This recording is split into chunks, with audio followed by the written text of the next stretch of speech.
ప్రసిద్ధ పుణ్యక్షేత్రమైన వేములవాడ శ్రీ రాజరాజేశ్వరి స్వామి దేవస్థానంలో రోజుకు లీలలు దర్శనమిస్తున్నాయి. వేములవాడ రాజన్న ఆలయంలోని ప్రధాన బుకింగ్ లో పనిచేసే సిబ్బందిని ఇటీవలే వేరే విభాగానికి బదిలీ చేశారు.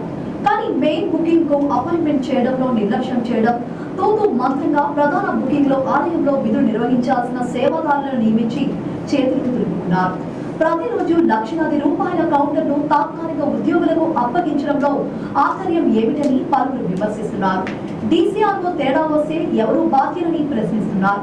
ఇప్పటికీ గత 2 రోజులుగా రాజన్న ఆలయంలో ఏసీబీ సోదాలు జరిగాయి.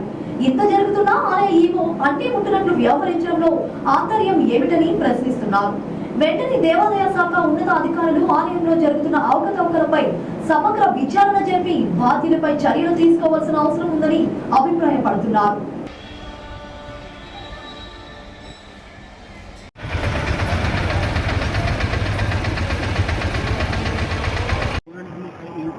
ఇద్దరు మేము కపుల్స్ ఉన్నామండి. మా